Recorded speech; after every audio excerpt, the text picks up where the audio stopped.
Hello friends, study with Devli में आपका स्वागत है।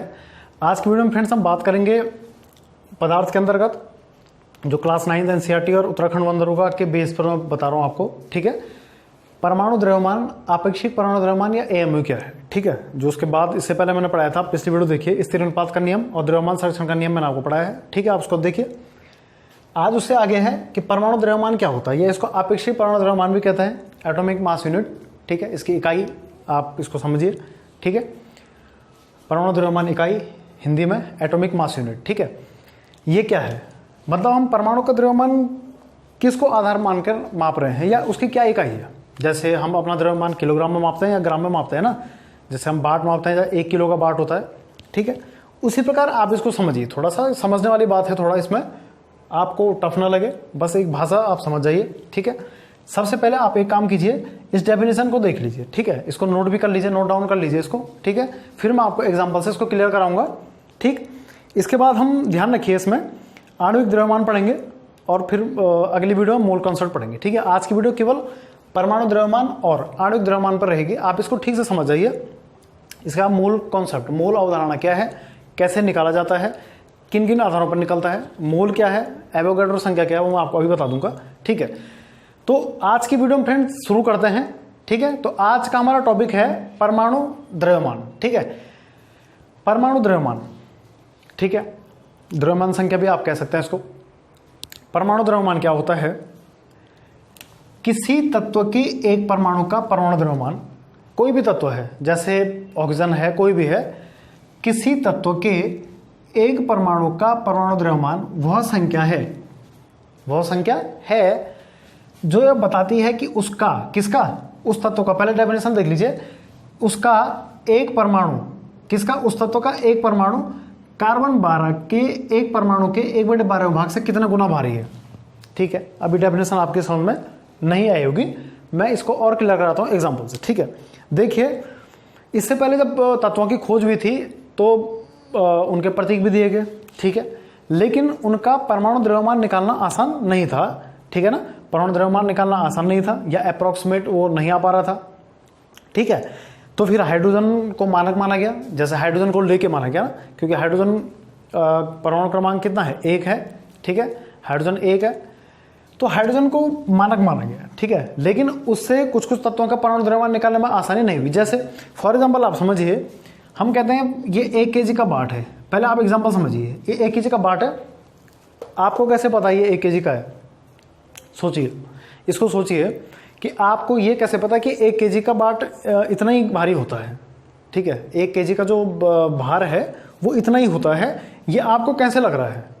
ठीक है, या आप 1 kg का कोई थैला उठाते हैं तो आपको ये महसूस क्यों होता है कि वो 1 kg के बराबर लग रहा है मुझे, ये इसका क्या प्रूफ आपके पास, कुल मिलाकर दुकानदार के पास जो बाट होता है, क्या आपका प्रूफ है कि 1 kg का भार इतना ही है जितना आप सोच रहे हैं या महसूस कर रहे हैं। तो फ्रेंड्स, 1 kg कुछ भी नहीं है, एक इसको हमने सापेक्ष मान लिया है। ठीक है, सापेक्ष मान लिया है और इसको मानक मान लिया है कि भाई 1 kg इतना ही भारी होगा, जिसको कि 1000 ग्राम भी लिखा जा सकेगा।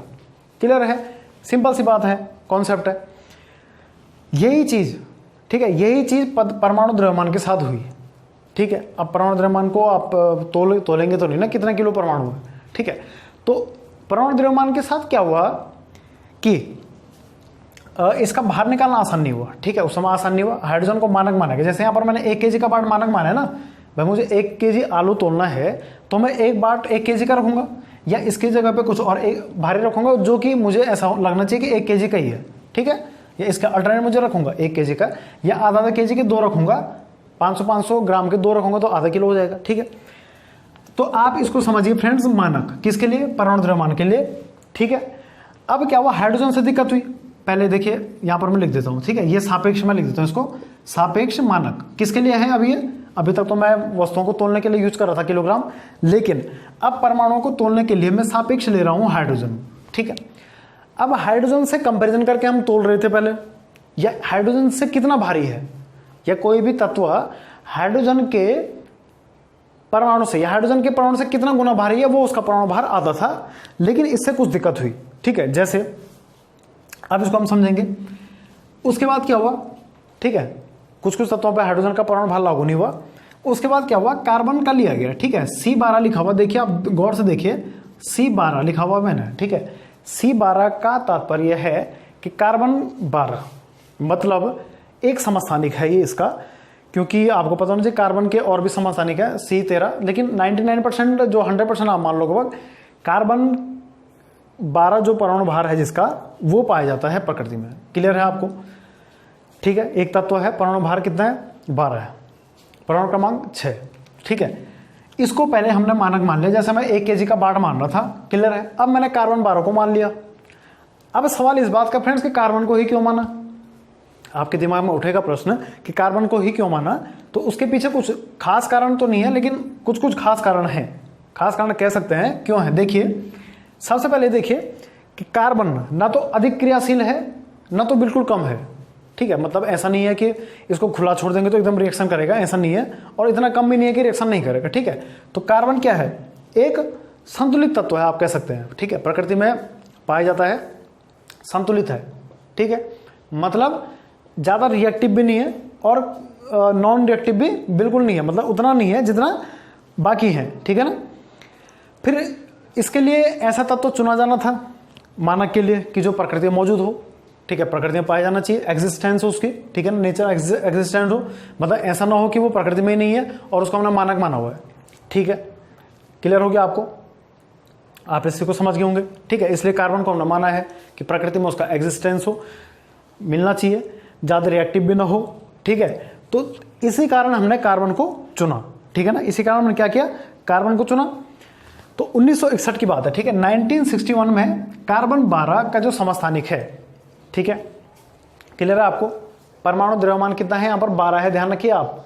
अभी समस्थानिक संभारिक आगे पढ़ेंगे, फिलहाल आप केवल समझ लीजिए। कार्बन 12 का अर्थ है कि कार्बन का परमाणु भार यहाँ पर 12 है, इससे तुलना होगी, इससे भी तुलना नहीं होगी, बल्कि इसके 1/12 भाग से तुलना होगी। अभी आप फिलहाल इतना समझ जाइए कि हमारे लिए जो बाट का काम कर रहा है, एक मानक द्रव्यमान काम कर रहा है, वो कौन कर रहा है, कार्बन 12, ठीक है। अब 1/12 भाग तो हम तब निकालेंगे जब कार्बन 12 का हम परमाणु भार निकालेंगे एक परमाणु का, ठीक है। तो अब हम उसको ज्ञात करते हैं, ठीक है। तो सबसे पहले हम केवल कार्बन का एक परमाणु का परमाणु भार निकालेंगे, उसके बाद उसका 1/12 भाग निकालेंगे, तब हम अन्य तत्वों का परमाणु भार ज्ञात कर लेंगे, ठीक है। या हम समझ सकते हैं इस चीज को, आप समझ जाइए, ठीक है। तो परमाणु भार क्या होता है कार्बन के एक परमाणु का, तो उसको मैं लिख देता हूं यहां पर, देखिए फ्रेंड्स, ठीक है। तो कार्बन के एक परमाणु का, केवल एक परमाणु कह रहा हूं मैं, तो कार्बन के एक परमाणु, ध्यान रखिए एक परमाणु कह रहा हूं, एक परमाणु का परमाणु भार। अब समस्या एक है कि खुद परमाणु कार्बन का कैसे निकाला जाए, C12 कार्बन का कैसे निकाला जाए, जबकि अभी तो हमने इसको मानक माना है ना, लेकिन स्वयं पहले कार्बन का तो पता होना चाहिए हमें। अगर मुझे कार्बन का ही परमाणु भार पता नहीं है तो मैं अन्य तत्वों का कैसे निकालूंगा, तो इसी को समझिए फ्रेंड्स, ठीक है। तो एक यंत्र था कौन सा, मास स्पेक्ट्रोमीटर, कौन सा, मास स्पेक्ट्रोमीटर से कार्बन के एक परमाणु का परमाणु भार निकाला गया, जो कि सबके लिए काम नहीं करता था, ठीक है। इसलिए अगर काम करता तो फिर अन्य ये विधि निकालने की आवश्यकता नहीं थी, ठीक है। तो मास स्पेक्ट्रोमीटर क्या हुआ, क्लियर है, पूछ सकता है आपको, परमाणु भार निकालने के लिए था। तो मास स्पेक्ट्रोमीटर से क्या किया हमने, सबसे पहले जो मानक है उसको हमने बना दिया, कार्बन 12 के एक परमाणु का पहले निकाल देंगे हम परमाणु भार, ठीक है। जो मास स्पेक्ट्रोमीटर से जो गणना की गई, वो गणना की गई फ्रेंड्स कितनी, 1.9924 इंटू 10⁻⁻23 ग्राम, ठीक है। क्लियर है आपको, ये याद करना पड़ेगा आपको, पूछ सकता है, ठीक है। तो ये तो फिक्स है। अगर आप पूछेंगे सर ये कैसा है, तो ये यहां से आया है, ठीक है, स्पेक्ट्रोमीटर से आया है, इसको हमने क्लियर कर दिया। ये कार्बन के एक परमाणु का परमाणु भार है, एक परमाणु का, ठीक है, नॉट 1/12 पार्ट, ठीक है, 1/12 का नहीं है, केवल एक परमाणु का है, ये मैं ज्ञात कर चुका हूं, ठीक है। लेकिन हमने क्या निकालना है, एक परमाणु कार्बन 12 के एक परमाणु का परमाणु भार का 1/12 भाग। अब इसका 1/12 भाग निकलेगा, तब हम देखेंगे कि अगला तत्व तो इससे कितना भारी है, ठीक है। तो सबसे पहले एक परमाणु का निकल गया, ठीक है, एक परमाणु का है फ्रेंड्स। अगर मुझे इसका 1/12 भाग निकालना तो 12 से भाग करेंगे ना। अगर मुझे इसका 1/12 भाग निकालूंगा तो गुणा 1/12 करूंगा, इसका मुझे 3 भाग निकालना तो गुणा 1/3 करूंगा, ठीक है। इसीलिए कार्बन 12 के एक परमाणु का 1/12वां भाग हो जाएगा। एक पूरा भाग तो फ्रेंड्स ये वाला है, समझ गए होंगे आप, क्लियर है, ये तो समझ गए होंगे। और 1/12वां भाग गुणा 1/12, क्लियर है। तो यहां से क्या होगा, 1/12 भाग निकलेगा, ठीक है। तो जब आप इसकी फ्रेंड्स कैलकुलेशन करेंगे तो ये आपको आएगा 1.66 इंटू 10⁻²4 ग्राम, ठीक है। इसको आप नोट कर लेंगे, 10⁻²4 माइनस में, सॉरी यहां पर, ठीक है। ये क्या आया, ये आया है, इसको सॉल्व करके कार्बन 12 के एक परमाणु का 1/12वां भाग, मतलब इसके 12 टुकड़े कर रखे हैं। किसके, इसके 12 टुकड़े हैं, 1/12वां भाग है, आप समझ रहे हैं, मतलब कुल 12 टुकड़े करके उसका एक भाग है ये, ठीक है, क्लियर हो गया। इसके 12 खंड करके उसका एक भाग है ये वाला, तो ये वाला उसका एक पार्ट है, ठीक है। कोई दिक्कत आपको यहां पर, ठीक है ना। और पूरे 12 भाग निकालेंगे तो गुणा कर देंगे फिर, ठीक है। आप इसको समझ गए। तो अब हमारी डेफिनेशन क्या होती है, सुनो, ठीक है। हमने पढ़ा था किसी तत्व के एक परमाणु का परमाणु द्रव्यमान वह संख्या है जो यह बताती है कि उसका, किसका, उस तत्व का जिसका निकालना है, उसका एक परमाणु जिसका निकालना है, कार्बन 12 के एक परमाणु, कार्बन 12 के एक परमाणु के 1/12वें भाग से कितना गुना भारी है, मतलब इससे कितना गुना भारी है वो तत्व, वो परमाणु द्रव्यमान होगा, ठीक है। इतना आप समझ चुके हैं। अब एक चीज आप समझिए, ठीक है। मैं कहूंगा कि ऑक्सीजन का परमाणु भार 16 है, 16, the atomic mass of oxygen is 16। Why, तो हमने यहां से ऑब्जर्वेशन किया, तो यहां से निष्कर्ष हम कह सकते हैं, ठीक है। यहां से मैं कह सकता हूं कि ऑक्सीजन का एक परमाणु, ध्यान से सुनिएगा इसको, ऑक्सीजन का एक परमाणु, ऑक्सीजन का एक परमाणु कार्बन 12 के 1/12वें भाग से, कार्बन 12 के 1/12वां भाग ये है ना, कार्बन 12 के 1/12वें भाग से 16 गुना भारी है, 16 गुना क्या है, भारी है। इसीलिए ऑक्सीजन का परमाणु द्रव्यमान 16 है, क्लियर है। फिर आप सुन लीजिए इसको, मैं कह रहा हूं कि ऑक्सीजन का परमाणु द्रव्यमान 16 है, का तात्पर्य क्या है, ठीक है। तो तात्पर्य क्या है कि ऑक्सीजन का एक परमाणु, ऑक्सीजन का एक परमाणु कार्बन 12 के 1/12वें भाग से, कार्बन 12 का 1/12वां भाग है, इससे कितना गुना भारी है, तो इससे कितना गुना भारी है, 16 गुना भारी है। इसीलिए ऑक्सीजन का परमाणु द्रव्यमान 16 है, ठीक है, क्लियर हो गया ना आपको, ठीक है। ऑक्सीजन का एक परमाणु O2 लिया है यहां पर, तो उसी प्रकार आप कुछ भी ले लीजिए, ठीक है। इतना जितना गुना भारी होगा आप इसको समझ जाइए, ठीक है। ये ऑब्जर्वेशन से हमें इसका निकला ऑब्जर्वेशन, तो आप इसको फ्रेंड समझ होंगे। इसको आप एक बार रिवाइज कर लीजिए, देखिए स्क्रीनशॉट आप ले लीजिए, तो आप समझ होंगे फ्रेंड इसको, ठीक है, कि परमाणु द्रव्यमान क्या है। आप देख लीजिए, कार्बन का ही क्यों लिया है, क्योंकि इसके समस्थानिक कम से कम है, ये प्रकृति में पाया जाता है, ठीक है, एकदम से रिएक्ट नहीं करता है, एक ठीक ठाक तत्व कह सकते हैं आप इसको, तो इसीलिए इसको मानक माना गया है। 1961 में इसको मानक माना गया था, पूछ भी सकता है आपको 1961 में। तो एक इस चीज को आप समझ जाइए, थोड़ा आप इसको कॉन्सेप्ट आप बना लीजिए, ठीक है। और आप इसी को समझ जाइए कि कार्बन 12 के 1/12 भाग का मान ही आया, बिल्कुल सही है, आया है। इसी को हम एक AMU कहते हैं, एक AMU atomic mass unit is equal to carbon 12 का 1/12 भाग, जो कि 1.66 इंटू 10⁻²4 ग्राम है। इसी को एक एटॉमिक मास यूनिट कहते हैं। यही परमाणु द्रव्यमान इकाई के रूप में प्रयोग में लाया जाता है, ठीक है, क्योंकि मैं कंपैरिजन तो इसी से कर रहा हूं ना, डेफिनेशन में भी यही है। तो इस चीज को आप थोड़ा समझ जाइए, ठीक है। मतलब कोई भी तत्व इससे कितना गुना भारी है, कुल मिलाकर कहानी यह है कि कोई भी तत्व इससे कितना गुना भारी है, वो उसका परमाणु द्रव्यमान आएगा किसमें, एटॉमिक मास यूनिट कह सकते हैं आप, ठीक है ना। जैसे 16U, लेकिन अब AMU की जगह केवल U बोल रहे हैं, यूनिफाइड मास कह रहे हैं, AMU नहीं कह रहे हैं, केवल U कह रहे हैं, ठीक है। तो केवल पहले आप इसको समझ जाइए, ठीक है। तो एग्जाम में पूछ सकता है, एक नंबर का सवाल तो ये वाला इंपॉर्टेंट है कि 1 AMU इज इक्वल टू, ठीक है, पूछ देगा तो 1.66 इंटू 10⁻² - 24 ग्राम, ठीक है। इसके बाद देखिए फ्रेंड्स, ये इसके बराबर क्यों है, ठीक है। एक सवाल आपके मन में होगा कि ये 1 AMU इसके बराबर क्यों है। भले हम इसको कह रहे हैं, लेकिन इसको थोड़ा सा एक प्रूफ भी हम कर लें, ठीक है। इसको हम प्रूफ भी थोड़ा कर लेते हैं कि 1 AMU इसके बराबर क्यों आ रहा है, या मैं इसको 1 AMU क्यों कह रहा हूं, ठीक है। तो आप स्टेप समझिए। इसके बाद क्या है, देखिए इसके बाद देखिए 1 AMU ये इसके बराबर क्यों है।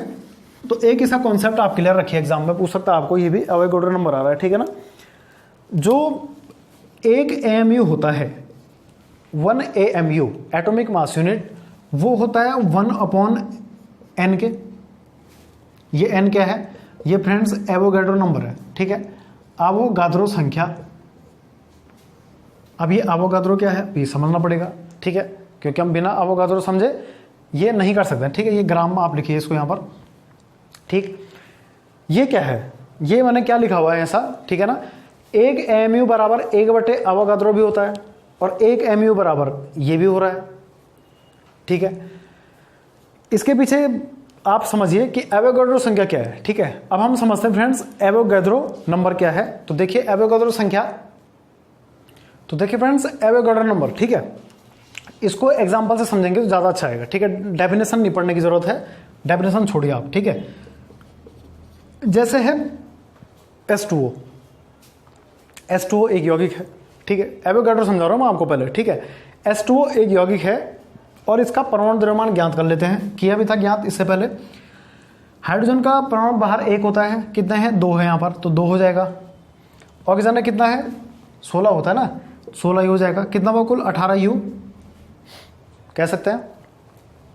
U यूनिफाइड, या इसको मैं ग्राम भी लिख दूँ तो गलत नहीं है, ठीक है। ध्यान रखिए, मैं कह सकता हूँ कि जल के एक अणु का परमाणु द्रव्यमान 18 ग्राम होता है, ये ही मोलर द्रव्यमान कहलाता है, ठीक है। ये मोलर द्रव्यमान है, जो कि मैं यहाँ पर यू में इससे पहले लिख रहा था, यहाँ पर मैं ग्राम में लिखा है, कोई दिक्कत नहीं है। ध्यान रखिए एवोगाड्रो संख्या क्या है, और मोल भी थोड़ा बहुत कॉन्सेप्ट यहाँ पर समझ आए, क्योंकि यहाँ पर एवोगाड्रो नंबर मुझे बताना पड़ेगा, इससे आगे समझ में नहीं आएगा नहीं तो देखिए जल के एक अणु का जो अणुभार या परमाणु द्रव्यमान होता है वो 18 ग्राम होता है। क्लियर है, इतना आप समझ गए, ठीक है। इसका तात्पर्य क्या है कि मैं जल में से अगर, या जल के एक अणु में से 18 ग्राम अगर मैं क्या ले लूं, जल ले लूं, अगर मैं 18 ग्राम जल ले लूं, क्लियर है, सीधे सीधे लगाओ आप कि अगर मैं 18 ग्राम जल ले लूं सिंपल सी लैंग्वेज में, तो इसी को 1 मोल हम कहते हैं। मतलब 1 मोल क्या है, पदार्थ की मात्रा है। क्लियर हो गया आपको, इसी को 1 मोल कह रहे हैं। मोल कुछ अलग नहीं है, मोल कॉन्सेप्ट क्या है कि पदार्थ की मात्रा को ही मोल कह रहे हैं, ठीक है, ग्राम में। क्लियर है आपको। अब ये 18 क्यों है, क्योंकि इसका द्रव्यमान 18 U था, 18 ग्राम में आ गया, ठीक है। किसी का 20 U होगा तो 20 ग्राम होगा। इसका मतलब ये हुआ कि 1 मोल में जो हमारे पास, जो मैंने 1 मोल में जो पानी का द्रव्यमान है वो 18 ग्राम आया, जो कि 1 मोल के बराबर है। इसको मैं 1 मोल बोलूंगा, ठीक है। एक अणु का जो है पानी का वो 1 मोल के बराबर है, क्योंकि मैंने पानी का 1 अणु का लिया है अभी, ठीक है। 18 लिया है ना 1 अणु का, और यही 1 मोल, ठीक है, यही 1 मोल जो है, इसको मैं कह सकता हूं कि इसमें परमाणुओं की संख्या कितनी होगी, 6.022 इंटू 10⁻23, ठीक है। ये परमाणुओं की संख्या है, ठीक है ना। ये क्या है फ्रेंड, परमाणुओं की संख्या है, और यही परमाणुओं की संख्या एवोगाड्रो संख्या कहलाती है। एवोगाड्रो संख्या कहलाती है। अब आप थोड़ा लिंक कर लीजिए इसको। लिंक कुछ भी नहीं करना है, केवल सिंपल समझना है आपने कि H2O का हमने 18 ग्राम लिया, 18 ग्राम जल लिया, उसको हमने 1 मोल बोल दिया कि मेरे पास 1 मोल क्या है, क्योंकि मापने के लिए चाहिए ना, 1 मोल मेरे पास क्या है, जल है। और यही 1 मोल किसके बराबर है, N के बराबर है, एवोगाड्रो, ठीक है, एवोगाड्रो नंबर। मतलब मैं कह सकता हूं डायरेक्टली यहां से कि 18 ग्राम जल के अणु में, या 18 ग्राम जल में जो परमाणु अणु जो भी हैं उनकी संख्या जो होगी, 18 ग्राम जल में जो अणुओं की संख्या होगी वो 1 मोल के बराबर होगी, जो कि इतनी होगी, ठीक है। कोई कंफ्यूज आप देख लीजिए एक बार, फिर सुनिए, फिर आप सुनिए, ठीक है आपको, ठीक है। तो मैंने पानी का 18 ग्राम लिया। 18 क्यों लिया? क्योंकि 18 यहाँ पर एटॉमिक मास से आया था, देखिए खुद निकाल के परमाणु भार से। 18 ग्राम 1 मोल के बराबर है, ठीक है, जो कि एवोगाड्रो संख्या भी होती है, ठीक है ना। फॉर एग्जाम्पल आप ले लीजिए S2, दूसरा एग्जाम्पल समझिए, ठीक है। पहले आप समझ जाइए S2 क्या है, ठीक है। S2 का परमाणु भार 2, मतलब 2 ग्राम, ठीक है। मतलब 2 ग्राम हुआ ना, क्योंकि 2 परमाणु भार है, 2U परमाणु भार है। इसका मतलब मैं अगर 2 ग्राम हाइड्रोजन लूंगा तो इसमें कितने परमाणु होंगे? 6.022 इंटू 10⁻23 इतने होंगे ना। यही फ्रेंड्स 1 मोल कहलाता है। मतलब मेरे पास जो 1 मोल है वो 2 ग्राम के बराबर है। यहाँ पर 1 मोल 18 ग्राम के बराबर था, ठीक है। इसका मतलब जितना कम परमाणु द्रव्यमान होगा उतने ज़्यादा क्या होंगे? उसमें परमाणुओं की संख्या भी होगी। देखिए केवल यहाँ पर आप खुद सोचिए, केवल 2 ग्राम हाइड्रोजन लिए मैंने और उसमें इतने परमाणु हैं, और यहाँ पर 18 ग्राम लिए उसमें भी इतने परमाणु हैं, ठीक है। तो अंतर आप समझ रहे हैं इस चीज़ को, ठीक है ना। तो आप इसको समझ गए होंगे।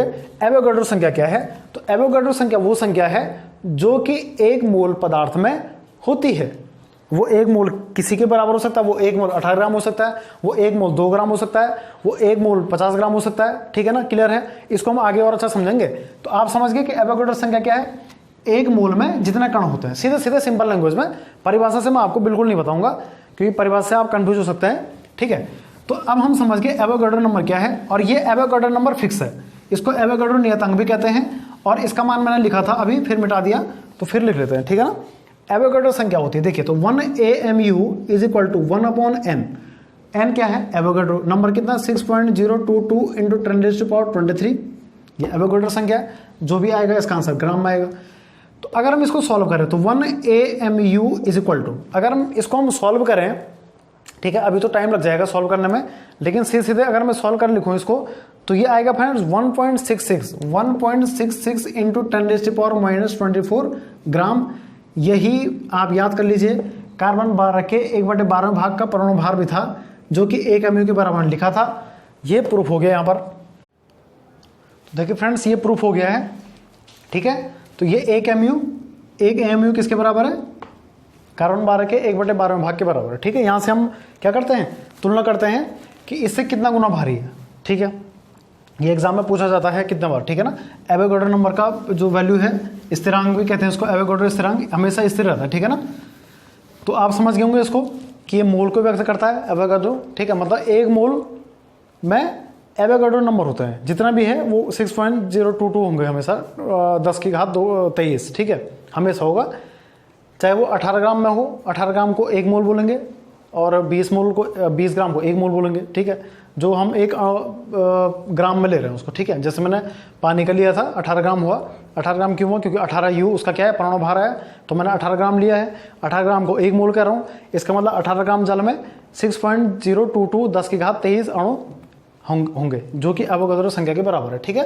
तो आप फ्रेंड इसको समझ गए होंगे, ठीक है ना। बाकी इसमें जो दूसरा टॉपिक है सिंपल सा है, वो आणविक द्रव्यमान, ठीक है। एक तो परमाणु का द्रव्यमान होता है, एक होता है अणु द्रव्यमान या आणविक द्रव्यमान, ठीक है। तो आणविक द्रव्यमान अणु संबंधित है, ठीक है ना। एक अणु में, क्योंकि अणु आपको पता ही है परमाणु से मिलकर बना हुआ है, ठीक है। एक अणु में जो जितने भी परमाणु है उनके द्रव्यमानों का योग, सिंपल सा, एक अणु में सभी परमाणुओं के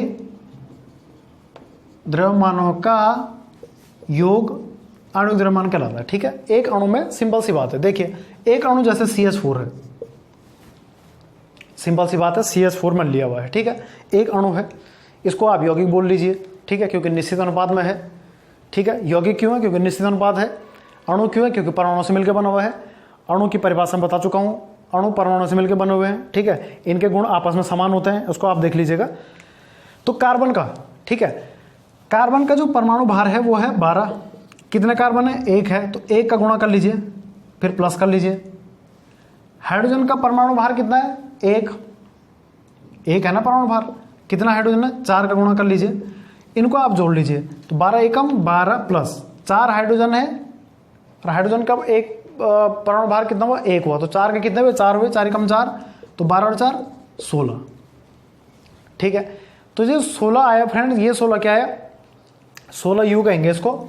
ये आया आणविक द्रव्यमान। ठीक है, सिंपल सा है, आणविक द्रव्यमान जो हम निकाल रहे हैं, जो उसके परमाणु उसके अंदर है उसका समझ। ठीक है, पूछ सकता है आपको कि H2O का आणविक द्रव्यमान ज्ञात कीजिए। ठीक है, इसका नहीं ज्ञात कीजिए, H2O। ध्यान रखिए फ्रेंड्स, इसके लिए परमाणु भार याद होना चाहिए, बिना परमाणु भार के आपको आएगा नहीं। आपको मैं आगे बताऊंगा आगे वीडियो में कि 20 से कम 30 तक आप कर लीजिए, या 50 तक कुछ ट्रिक है उसकी, क्योंकि परमाणु क्रमांक हमने दुगुना करना है। ठीक है, परमाणु क्रमांक का दुगुना करना है, सम विषम की ट्रिक है मेरे पास, को बताऊंगा आपको। ठीक है ना, तो परमाणु भार कम से कम 20 से 30 तक याद हो। H2O का आणविक द्रव्यमान आएगा, देखिए 2 हाइड्रोजन है तो 2 एकम 2 हो जाएगा प्लस, क्योंकि हाइड्रोजन का परमाणु भार 1 हुआ, 2 एकम 2 प्लस ऑक्सीजन का परमाणु भार 16 होता है फ्रेंड्स, 16 और 2 18 यूनिफाइड मास, या 18 U कह रहे हैं। तो ये आणविक द्रव्यमान निकल रहा है। ठीक है, अणु का द्रव्यमान निकल रहा है। सिंपल सा कॉन्सेप्ट है, आप इसको नोट कीजिए। ठीक है, एग्जाम में पूछा जा सकता है फ्रेंड्स आपको ये। ठीक है, जैसे एक और निकाल लेते हैं HNO3 का। ठीक है, एक निकाल देंगे HNO3 का, यहां पर निकाल लेते हैं HNO3, जिसको नाइट्रिक एसिड भी कहते हैं।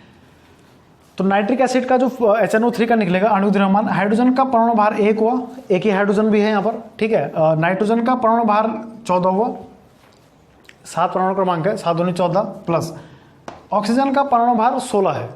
ऑक्सीजन का परमाणु भार कितना फ्रेंड, 16 है। और यहाँ पर कितने ऑक्सीजन है आप देख लीजिए, 3 ऑक्सीजन है। ठीक है, तो 16 3 48, 48 हो जाएगा, 3 है ना ऑक्सीजन, 16 गुणा 3 होगा यहाँ पर, 16 गुणा 3 14, एक ही है, एक ही है, तो 14 एक 15, तो 48 में 15 जोड़ दीजिए, 8 और 5 13, 63 U, 63 U इसका आणविक द्रव्यमान आएगा। आपको ये आगे होगा। ठीक है, तो सिंपल सा है, परमाणु द्रव्यमान थोड़ा समझने वाली बात है, क्योंकि यहाँ पर कार्बन 12 से हम कंपैरिजन कर रहे हैं। ठीक है, कार्बन 12 से हम कंपैरिजन कर रहे हैं, उसके हम एक पार्ट से, जैसे कक्षा 9 में एक दिया हुआ है तरबूज का एग्जाम्पल है, तरबूज है, तरबूज को एक 12 इकाई आप मान लीजिए। फॉर एग्जाम्पल ये कोई तरबूज है, सिंपल सी बात है, ये कोई तरबूज आप मान लीजिए, ये 12 इकाई का तरबूज है, 12 इकाई मान रहे हैं इसको, बाहर इसका हम 12 इकाई मान रहा हूँ। ठीक है, जैसे 1 किलो बोल सकते हैं, तो 12 इकाई के मैंने कितना पार्ट किया, 12 पार्ट फॉर एग्जाम्पल कर लो आप, 1 2 3 4 5 6 7 8 9 10, ये 12 मैंने मान लिए। ठीक है, ये एक तरबूज के 12 पार्ट है। अब ये तरबूज का जो एक पार्ट है, ये वाला जो ये मैं अलग कर रहा हूँ, ये वाला पार्ट जो एक पार्ट है फ्रेंड्स, ये पार्ट कहलाता है 1/12 भाग। ठीक है, ठीक है ना, आपको पता होना चाहिए। तो इससे मैं कंपैरिजन कर रहा हूँ। ठीक है, मतलब तोलने के लिए मैं इसका प्रयोग कर रहा हूँ यहाँ पर, इसको आप कार्बन का 1/12 मान लीजिए, तो उसी पे आप समझ गए होंगे। तो क्लास 9 में एग्जाम्पल समझाया बच्चों के लिए, तो आप इसको समझ गए होंगे। ठीक है, तो इससे मैं अन्य फलों को तोल रहा हूँ। ठीक है, जैसे मैंने इसको मानक मान दिया, इससे मैं सेब तोल रहा हूँ। ठीक है, तो ये मैंने 1/12 भाग से कितना गुना भारी है, ये मानक मैंने मान लिया है। ठीक है, क्लियर हो गया आपको ये। तो एक समझ आपके अंदर इसकी होनी चाहिए विकसित, परमाणु द्रव्यमान क्या है, आणविक द्रव्यमान क्या है, सिंपल सा कॉन्सेप्ट है। ठीक है, परमाणु भार हम आगे पढ़ेंगे, अभी द्रव्यमान संख्या पढ़नी है, परमाणु क्रमांक पढ़ना है। ठीक है, क्योंकि अभी हमने पूरे पढ़ानी है। इसके बाद जो टॉपिक आएगा आप नोट कर लीजिए, इसके बाद का जो टॉपिक आएगा वो आएगा मोल कॉन्सेप्ट, और पहले परमाणु के मौलिक कण, जैसे इलेक्ट्रॉन प्रोटॉन न्यूट्रॉन और मोल कॉन्सेप्ट आएंगे। मोल कैसे निकाला जाता है, कितने प्रकार से निकलता है, उसमें मैं चर्चा करूंगा। ठीक है, उम्मीद है फ्रेंड्स आज की वीडियो भी आपको पसंद आई होगी। कमेंट जरूर कीजिए, इसे लाइक शेयर सब्सक्राइब कीजिए। जब ये थीम खत्म हो जाएगी, समाप्त हो जाएगी, ये वनदरोगा के जो सिलेबस में है, इसके बाद इसके प्रश्न संकलित मैंने किए हैं। प्रश्न मैं आपको बताऊंगा, वहाँ पर मोल वाले कुछ, वहाँ पर जो प्रश्न आएंगे वो डेरिवेटिव वाले आएंगे, न्यूमेरिकल्स आएंगे, तो वो मैं आपको बताऊंगा। ठीक है, तो उम्मीद है फ्रेंड्स आपको वीडियो पसंद आएगा। इसे दोस्तों में शेयर कीजिए और इसे लाइक शेयर सब्सक्राइब कीजिए।